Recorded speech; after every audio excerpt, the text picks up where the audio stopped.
buat anak ibu semuanya, bagaimana kabar kamu hari ini? Ibu harap kamu tetap dalam keadaan sehat dan kamu sudah mandi, sudah sarapan. Dan untuk memulai pembelajaran kita, jangan lupa diawali dengan doa ya anak-anak ibu. Dan pada pelajaran kita hari ini, tema 2 subtema 1 PB5 mata pelajaran IPS dan SPDP. Namun pada penjelasan nanti ibu akan memberikan materi IPS mengenai manfaat sumber daya alam untuk kesejahteraan masyarakat. Mengenai SPDP kita hanya praktek karena materi kita sudah pernah ibu jelaskan tentang tanda tempo dan tinggi rendah nada ya. SPDP praktiknya menyanyikan lagu dari Sabang sampai Merauke. Nanti akan ibu berikan contohnya melalui video penjelasan ibu. Dan perlu dipahami setiap tugas harus dibuat dan selamat menyaksikan video pengajaran ibu berikan. Tuhan Yesus memberkati. Manfaat sumber daya alam untuk kesejahteraan masyarakat di daerah setempat. Anak-anak ibu, sebelumnya kamu telah berlatih teknik vokal dalam menyanyikan lagu Menanam Jagung. Tahukah kamu jagung itu termasuk contoh sumber daya alam apa? Ya, jagung adalah contoh sumber daya alam yang dapat diperbarui dalam bidang pertanian. Sekarang ibu akan menjelaskan persebaran sumber daya alam di Indonesia. Namun sebelumnya ibu akan menjelaskan apa itu kesejahteraan masyarakat. Apa kaitannya dengan sumber daya alam? Kesejahteraan masyarakat itu kondisi terpenuhinya kebutuhan hidup seperti material, spiritual, dan sosial warga negara agar dapat hidup layak dan mampu mengembangkan diri sehingga dapat melaksanakan fungsi sosialnya. Sekarang ibu akan menjelaskan persebaran sumber daya alam di Indonesia. Negara kita memiliki wilayah daratan dan perairan yang sangat luas. Sebagian besar wilayah daratnya merupakan tanah yang subur. Banyak sekali hasil pertanian, perkebunan, dan kehutanan. Perairan Indonesia juga kaya akan hasil perikanan. Selain itu, banyak tempat juga dilakukan usaha peternakan. Nah, anak-anak ibu, berikut ibu akan menjelaskan persebaran sumber daya alam di Indonesia. Persebaran sumber daya alam di Indonesia yang pertama, persebaran hasil pertanian, yaitu padi atau beras. Daerah penghasil padi antara lain Aceh, Sumatera Barat, Sumatera Selatan, Jawa, Sulawesi Selatan, Sulawesi Utara, dan Nusa Tenggara Barat.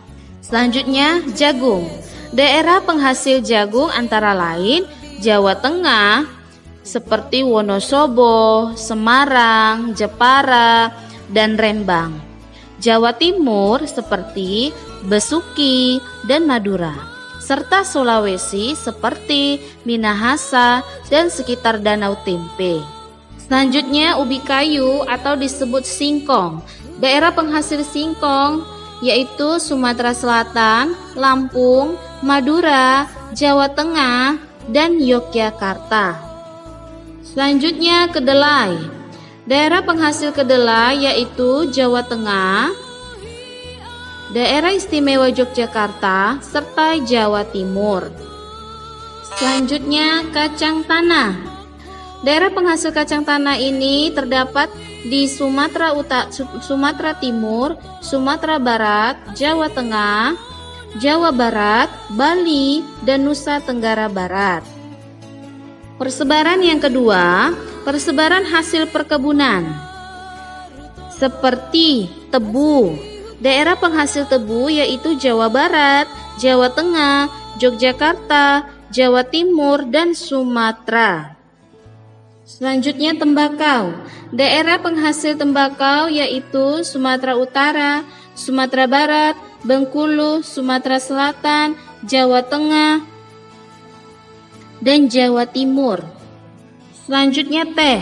Daerah penghasil teh yaitu Jawa Barat, Jawa Tengah, Temang, Sumatera Utara, dan Sumatera Barat. Selanjutnya kopi. Daerah penghasil kopi yaitu Jawa Barat, Jawa Timur, Sumatera Selatan, Bengkulu, Sumatera Utara, Lampung, Sulawesi, dan Flores. Selanjutnya, karet. Daerah penghasil karet yaitu Daerah Istimewa Aceh, Sumatera Utara, Bengkulu, Jawa Barat, Jawa Tengah, Jawa Timur, Kalimantan Selatan. Yang ketiga, persebaran hasil kehutanan. Hasil kehutanan negara kita seperti kayu dan rotan. Nah, jenisnya ini terbagi lagi. Yang pertama, kayu keruing, kayu meranti, kayu agatis, terutama dihasilkan di daerah Kalimantan, Sulawesi, dan Papua. Selanjutnya, kayu jati, dihasilkan di daerah Jawa Tengah. Selanjutnya, kayu cendana, banyak dihasilkan di Nusa Tenggara Timur. Selanjutnya, akasia dan rasa mala dihasilkan di daerah Jawa Barat.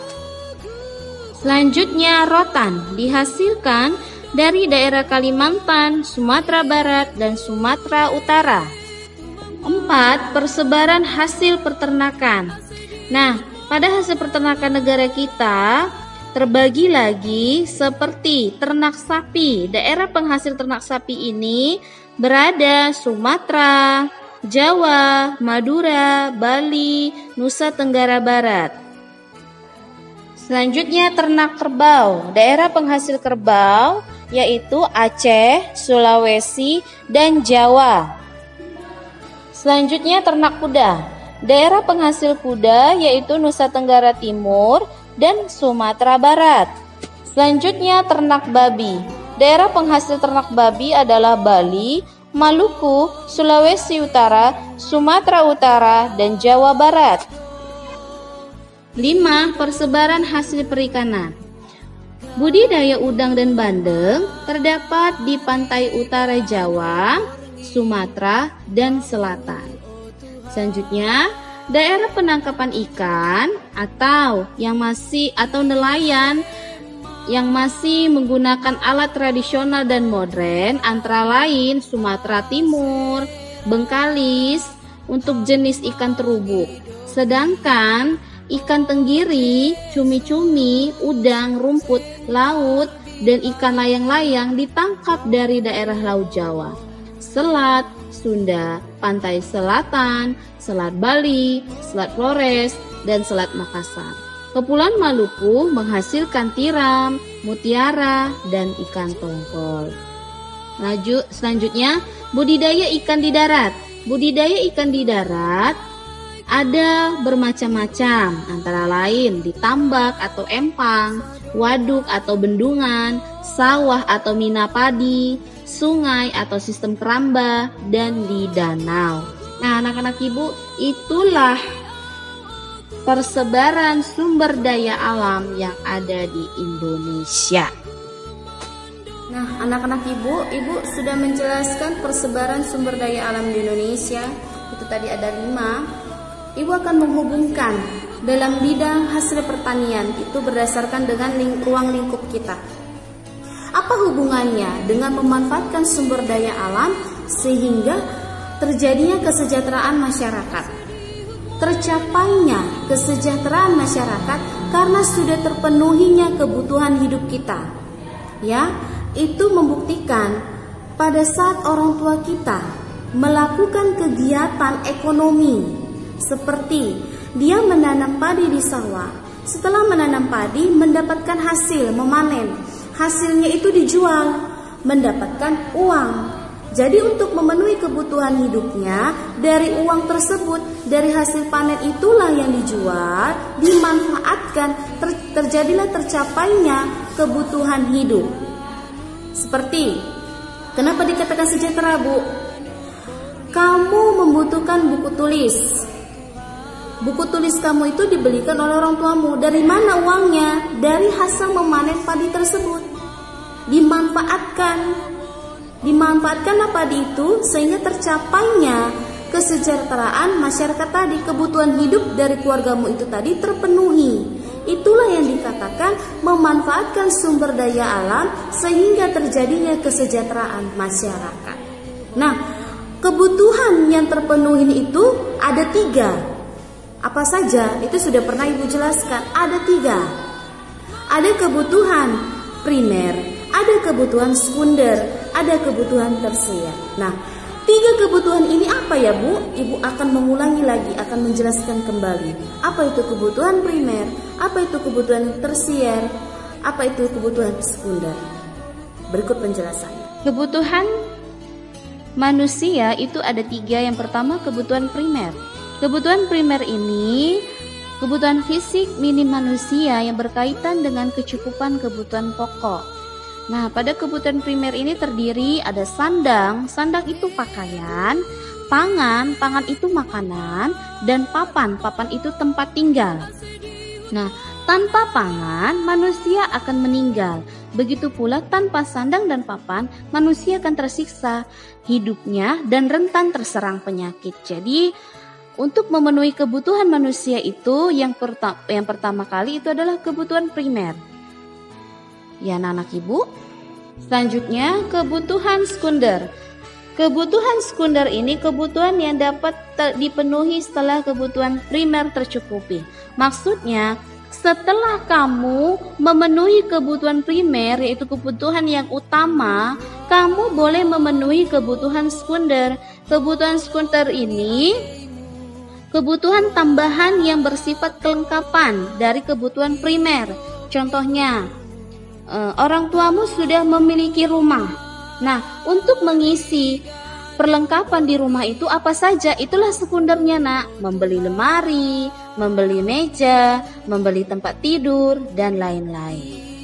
Yang terakhir, kebutuhan tersier. Nah, kebutuhan tersier ini setelah manusia atau orang tuamu atau keluargamu memenuhi kebutuhan primer dan sekunder.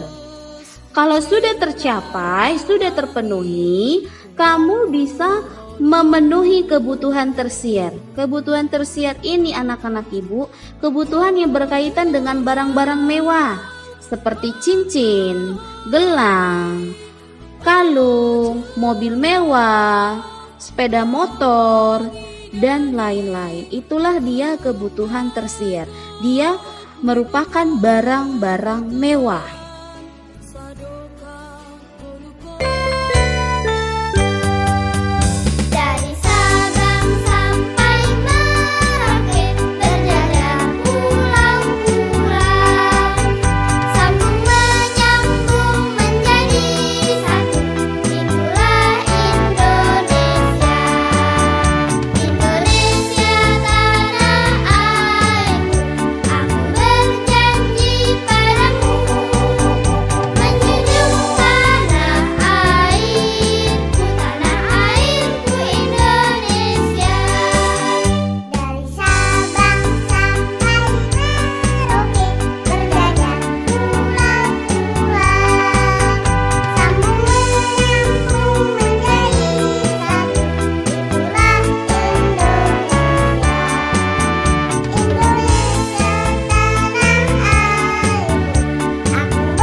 Kamu baru saja menyaksikan video penjelasan yang Ibu berikan untuk tugas.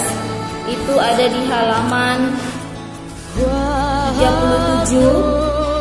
Ayo mengamati, amati gambar berikut. Itu ada gambar seseorang menjemur ikan.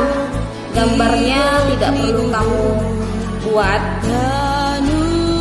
Diskusikan dengan temanmu. Temanmu itu ganti menjadi orang tuamu. Diskusikan dengan orang tuamu tentang sumber energi yang digunakan untuk mengeringkan ikan. Tulis kesimpulan dari hasil diskusimu pada kolom berikut. Itu yang pertama, itu mata pelajaran IPS.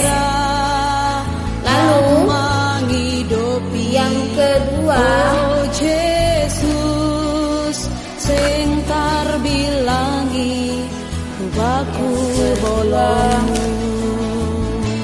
halaman 38.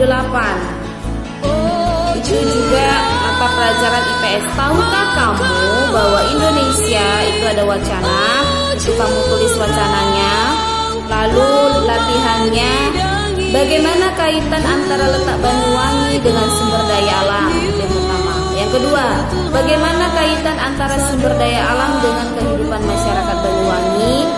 Itu dia mata pelajaran IPS juga, ya. Ibu ulangi ya anak-anak Ibu. Pada mata pelajaran IPS itu ada di halaman 37. Yang pertama, itu mengamati seseorang menjemur ikan. Gambar tidak perlu dibuat, itu ada 1. Lalu yang kedua, halaman 38, itu ada wacana. Wacana kamu tulis. Kalau tidak ditulis, Ibu tidak akan menilai, ya. Itu ada 2 soal. Bagaimana kaitan antara letak Banyuwangi? Yang pertama. Yang kedua, bagaimana kaitan antara sumber daya alam? Itu dia. Itu untuk tugas IPS. Pada tugas SBDP praktek kamu menyanyikan lagu dari Sabang sampai Merauke. Ingat, setiap praktek menggunakan pakaian sekolah, ya. Lalu nanti sudah selesai kamu menyanyikan lagu tersebut, langsung diakhiri begini, nak. Contoh lagu yang saya nyanyikan adalah jenis lagu tanda tempo. Jenis tanda tempo apa? Tanda tempo ada berapa Ibu berikan? Ya, tanda tempo misalnya cepat. Baru terbagi lagi, cepat itu yang mana? Ya, itu dia mengenai SBDP. Nah, demikian materi yang diberikan. Jangan lupa diakhiri dengan doa. Tetap sehat, tetap semangat. Tuhan Yesus memberkati. Shalom.